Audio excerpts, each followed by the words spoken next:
मंगल उस सरिता में प्रवेश करे। इसके लिए लेख है दिनवान नियमो नास्ति ही, अर्थात रामचरितमानस को श्रवण करने के लिए कोई दिन की बड़ा तिथि की आवश्यकता नहीं है। जब मन करे बैठो आरंभ करो। गोस्वामी तुलसीदास जी महाराज लेख जब करते हैं तो सबसे पहले रामचरितमानस में 7 श्लोकों में से जो पहला श्लोक ले किया, बाबा ने इसमें 2 लोगों को प्रणाम किया। पहले कौन है? बोले पहले है भगवती वाणी की अधिष्ठात्री देवी सरस्वती मैया, और दूसरे कौन है? भगवान मंगल के मूर्ति भगवान विनायक। वरड़ा नावर तुषंगारा रसाना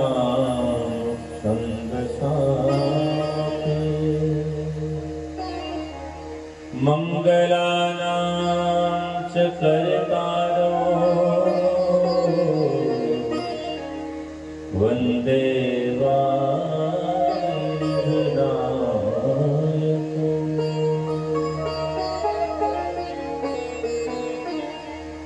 गोस्वामी तुलसीदास जी महाराज कहते हैं कि मैं अर्थ, रस, छंद और मंगलों के समूह करता भगवती सरस्वती और भगवान गणेश जी को प्रणाम करता हूं। एक बात समझते हैं, एक ने कहा कि भाई गोस्वामी तुलसीदास जी महाराज की कुछ भेद बुद्धि समझ नहीं आ रही, तो ध्यान से सुनिए। एक ने कहा कि गोस्वामी तुलसीदास जी की भेद बुद्धि कुछ समझ नहीं आ रही है। क्या? बोले लिख रहे हैं रामचरितमानस, कर रहे हैं भगवान गणेश और भगवती सरस्वती जी की वंदना।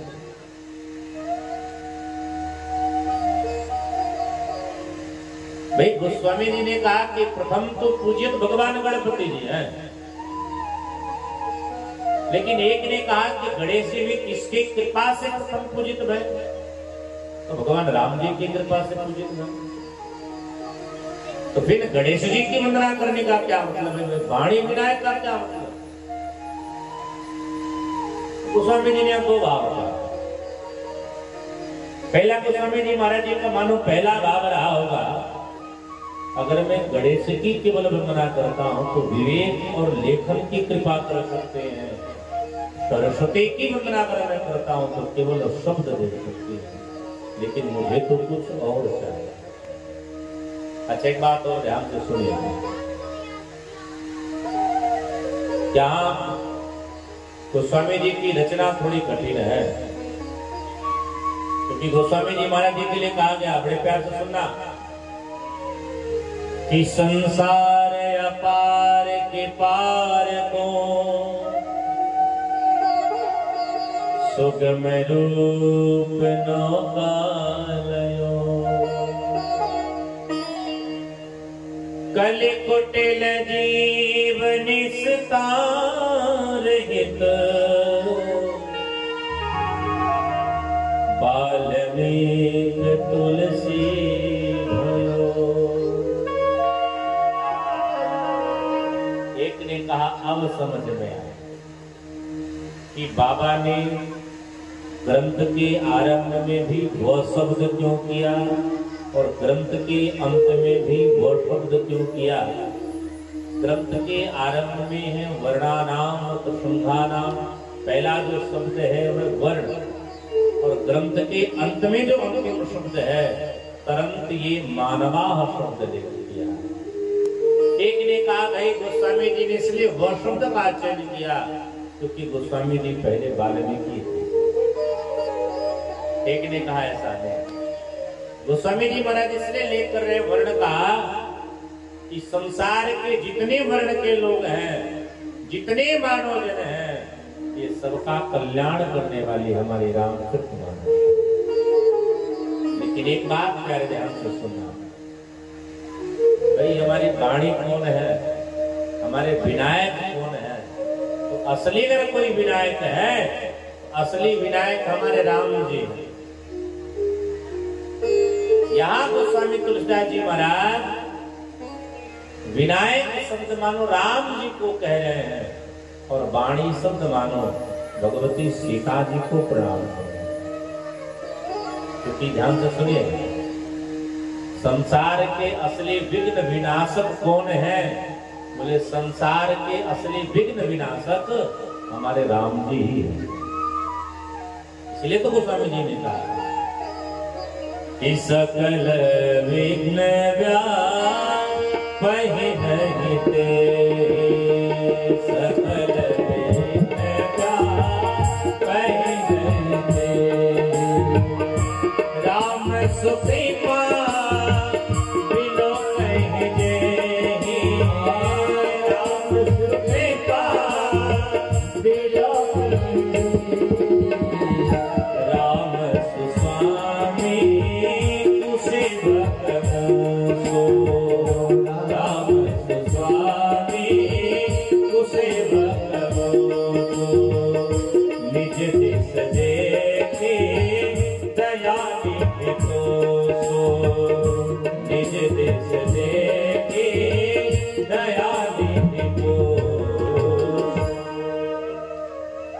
इसलिए गोस्वामी तुलसीदास जी महाराज कहते कि संसार के असली विघ्न विनाशक कौन है, विनायक कौन है?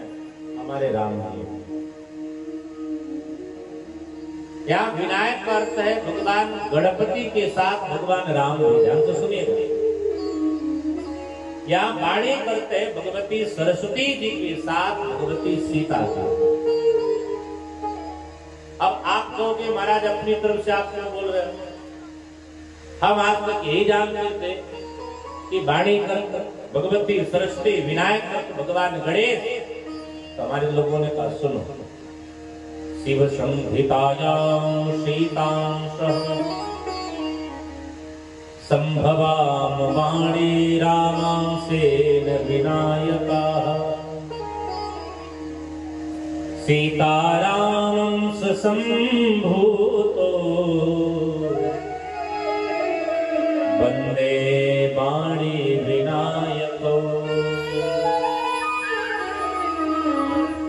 हमारे संतों ने कहा भैया सुनो, सीताराम जी की जुगल छवि को ही हम वाणी विनायक कहते हैं, अतः क्रम जो भी हो। तो गोस्वामी जी महाराज जी ने प्रथम वंदना में भगवान गणेश जी का स्मरण किया है। क्योंकि ध्यान से सुनिएगा, भगवान राम की जहां पर कथा होती है, भगवती सरस्वती मैया ब्रह्मलोक को छोड़ करके पागल की तरह दौड़ते उस पंडाल में आकर के बैठ गए। भक्ति हेत विधि भवन बिहाई, सुमिरत सारद आभत धाई, रामचरित सर बिनु अनवाए, सो श्रम जाई न कोटि उपाय। तो गोस्वामी जी महाराज कहना चाहते हैं कि जब भगवान राम की जहां कथा होती है, श्री सरस्वती मैया ब्रह्मलोक को छोड़ करके पागल की तरह रामचरितमानस में आती है, गोता लगा। प्रथम श्लोक में भगवान गणेश जी के साथ भगवती सरस्वती मैया की मंगल गोस्वामी जी ने दिव्य वंदना करी। द्वितीय श्लोक में किसकी वंदना करी है? बोले द्वितीय श्लोक में भगवान शिव और भगवती पार्वती मैया की वंदना को करो। भवानी शंकरो वंदे श्रद्धा विश्वास याभ्यां विना न पसंते, सिद्धा स्वान्तस्तमेश्वरम्।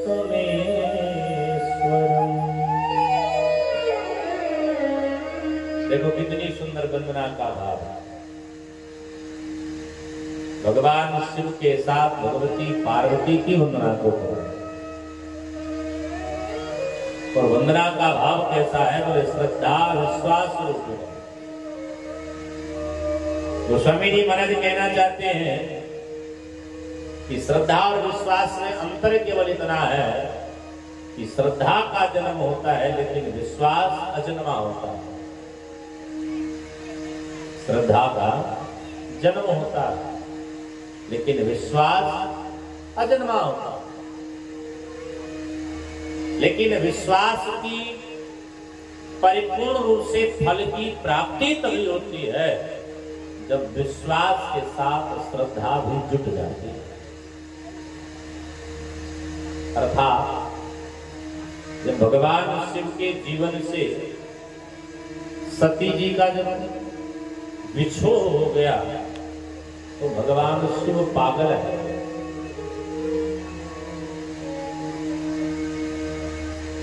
शिव जी की श्रद्धा जैसे दूर भई, शिव जी का भी विश्वास डगमगाने लगा।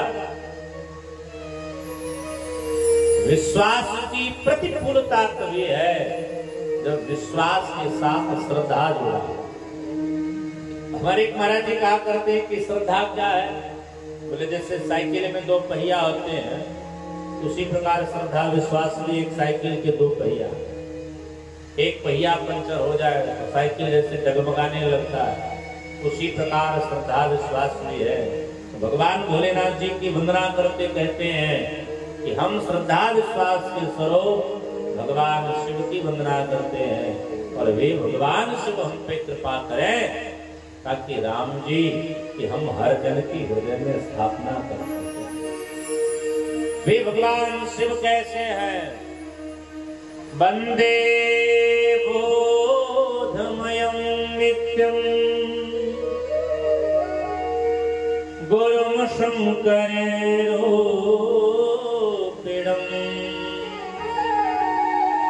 यमाश्रितो हि वक्रोऽपि चंद्रः सर्वत्र वन्द्यते।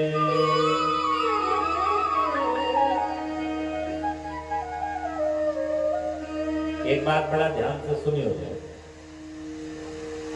श्रद्धा विश्वास जब दृढ़ हो जाता है तब आपको सब में भक्ति आने लगने लगती है। शिव जी के वंदना को करते हुए, भगवान का स्मरण करते हुए गोस्वामी जी महाराज कहते हैं कि जिसके जीवन में शिव जैसे गुरु की कृपा हो जाए वो तो सर्वत्र वंदनीय हो जाए। शिव जी के गले में कौन है? बोले सर्प की माला। ऐसे कहीं सांप देखो तो हम भागने लगते, चाहे डंडा चलाने लगते। लेकिन अगर वही कोई सांप शिवलिंग में लपेट करके दिख जाए तो घर से तुरंत हम दूध लेकर के दौड़ने लगते। काहे? बोले बाबा थे। आजकल तो एक क्षेत्र में शिव चर्चाएं खूब होती होंगी। शिव चर्चा होता है, जोर से बोलिए ना, जय श्री राम। जोर से बोलिए आप। देखिए हमारा एक नारा है, 9 दिन तक जान लीजिए। जो लोग हमको YouTube पर देखते होंगे वो जानते होंगे। हमारा एक नारा है, प्रेम से बोलो जय श्री राम। नहीं तो जो ना बोले जोड़ से जय श्री राम, दुनिया का सबसे बड़ा नमक हराम। इसलिए साफ जोड़ से बोलिए जय श्री राम।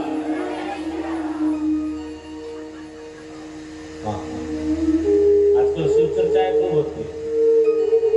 माताएं बहनें जाती है, जगाती है महादेव को, कहिए सब जागा जागा महादेव, जगाईदा महादेव, अपने खुद ही सो रही है।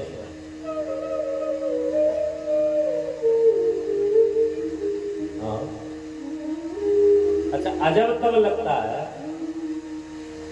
एक बार हम कथा कहते हैं, बगल में परदेसिया गांव है, आपके बगल में 10-12 किलोमीटर की दूरी पर। तो कथा के दोपहर में शिव जी का विवाह होना था। तो गांव की माता है बाबा शिव चर्चो हो जा। तो हम पहली बार सुने शिव चर्चा का नाम, तो हम सोचे भंडारा का नाम। हम बोले हो जा। हम अपने रसोईया जी से बोले भोजन बहुत बनाइए। हाँ हाँ, कि कोई दूसरा यहाँ भोजन होने वाला। बिहार का आनंद ही अलग है। मिथिला की मैथिली क्षेत्र इसको हम लोग मानते हैं। इधर का जो प्रेम है वो इधर दुनिया में कहीं नहीं। अच्छा, इधर नाराज भी होते हैं तो बड़े अजीब तरीके से नाराज होते हैं, प्रेम भी करते हैं तो अलग ही तरीके से प्रेम करते हैं। इधर का प्रेम भी अनोखा है, नाराजगी भी अनोखी है। जैसे अभी हम जब आए गाड़ी से उतरे तो 2-4-10 लोग कुर्सी पर बैठे, हम ही देख के हंस रहे थे। थोड़ा सा उठ के फिर बैठ गए। हम मन में सोचे सब होशियार है, सोच रहे हैं कि बाबा हमारा कुर्सी न कब्जा करे। तो हम बोले तुम्हें थोड़ी ना होशियार है, हम होशियार है, हम अपने हाथ में कुर्सी लेके बैठे। हम बोले यही तो मिथिला का प्रेम है। अरे इसी मिथिला में हमारे सुखदेव जी महाराज जनक जी के दरबार में 1 महीने तक जूते चप्पल जहां रखे जाते हैं स्वयं बेचारे बैठ गए। तो हम बैठ गए तो क्या होगा? अपनी स्मरण बता रहा हूं। हम सोचे कि भैया कोनो अच्छा भोजन पानी मिलेगा अयोध्यावासी। अच्छा, जैसे हम आए पंडित जी के घर रुके, दुबे जी के यहाँ सामने बैठे हैं। ऐसा सिद्धांतवासी इस अवस्था में पुरुष मिलना बड़ा मुश्किल है, जो अपने सिद्धांतों पर बड़े अड़े। उन्होंने पहला जो शब्द कहा, महाराज क्योंकि हम लोग सुबह 3 बजे के चले, दौड़ते दौड़ते 9 बजे तक पहुंचे अके आए। तो उनको देखो यही होता है, पितृतुल्य जब कोई व्यक्ति मिलता है तो सबसे पहले अपने वात्सल्य को ही दर्शाता है। तो उनका जो पहला शब्द था हमारे प्रति, बोले नाश्ता तो हुई ना। हम बोले अब वो ना हो तो कब हुआ? बोले क्या खाएंगे आप सब? हम बोले जो खिलाएंगे। तो बोले दही चूड़ा खाएंगे। हम कहे बस बस हम मिथिला में आ गए, प्रसिद्ध इधर का है। तब आप बोले अरे नहीं नहीं रोटियों सब्जी मिलता है। हम बोले हम अयोध्यावासी हैं, दही चूड़ा थोड़ा कम पसंद करते हैं। लेकिन सही बता रहे हैं हम अपनी बात। परदेसिया हम बैठे, हम सोचे भैया इस चर्चा को अलग भंडारा हो, कोई अलग मिठाई हो। अब माताएं सब झुआ भर के बैठ के, झुआ भर के मतलब ज्यादा ढोलक थाल लेकर।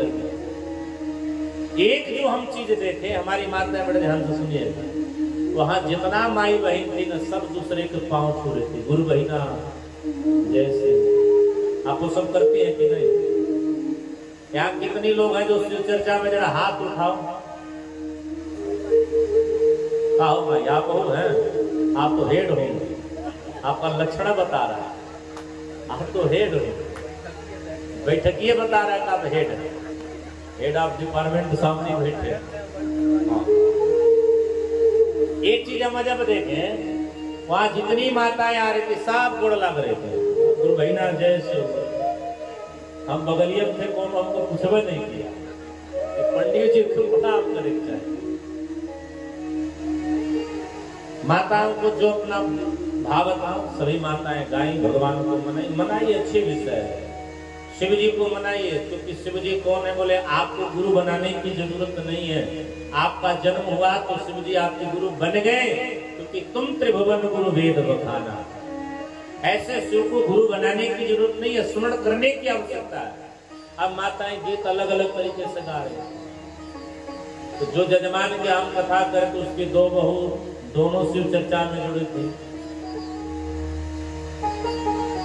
एक दिन हम देखे सासू बैठी थी, कोनो प्रणाम नहीं थी। हम बोले धन्य हो शिव चर्चा, गुरु बहिने तक पांव लागी बा, आगे कछु ना हो। लेकिन एक बात ध्यान में रखिएगा, जिसको गुरु के प्रति अटूट श्रद्धा हो जाती है, या यूं कहो जिसके ऊपर गुरु कृपा कर दे, वह जगत में सर्ववंदनीय हो जाता है। यमाश्रितो हि वक्रोपे चंद्रः सर्वत्र वन्द्यते। या यूं कहिए कि जिसके ऊपर भगवान शिव जैसे गुरु कृपा कर दें, तो कितना भी दुनिया में टेढ़ा क्यों ना हो, वह जगत में वंदनीय हो ही जाता है। और यह भगवान शिव जी में सामर्थ्य है। इसलिए गोस्वामी जी ने कहा कि मैं भगवान शिव को प्रणाम कर रहा हूं। क्यों प्रणाम कर रहा हूं? क्योंकि शिव मुझे बोध दे, और बोध कैसा दे कि सीताराम गुणग्राम पुण्यारण्य विहारे वंदे विशुद्ध ज्ञानो कवीश्वर कपीश्वरो।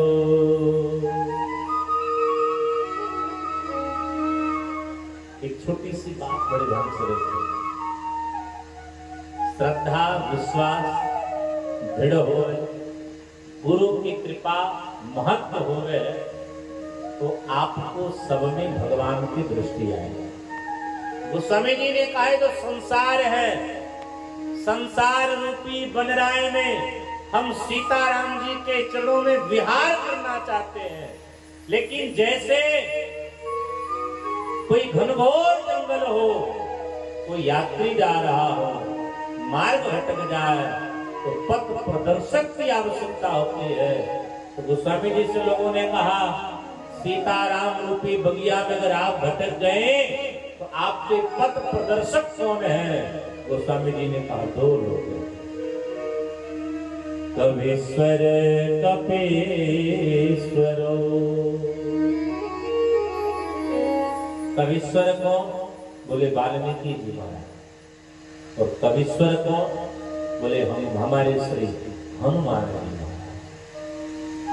गोस्वामी जी महाराज कहते हैं कि सीताराम रूपी बगिया में स्वच्छंद रूप से विचरण करने के लिए जैसे हनुमान जी महाराज स्वच्छंद रूप से विचरण किए, ऐसे भगवान हम पे भी सहायक होवे और हम सीताराम जी के मंगल बगिया में स्वच्छंद रूप से हम विचरण करें। आगे हमारे गोस्वामी जी महाराज भगवती श्री सीता जी की वंदना करते हैं, और एक भाव हमें बड़ी प्यारी लगती है गोस्वामी जी की विनय पत्रिका में। गोस्वामी जी महाराज ने विनय पत्रिका में भगवती श्री जानकी जी की जब वंदना करी है, तो गोस्वामी जी ने कहा मैया कृपा कर, कबहु कयंब अवसर पाए, कबहु कयंब अवसर पाए। सब गाइए, कबहु कयंब अवसर पाए, कबहु कयंब अवसर पाए। मेरी ये सुधी ध्याए मेरी ये सुधी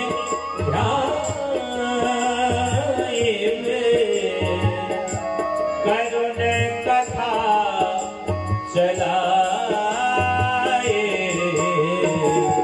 कब हो कयंब अवसर आए, कब हो कयंब अवसर पाए।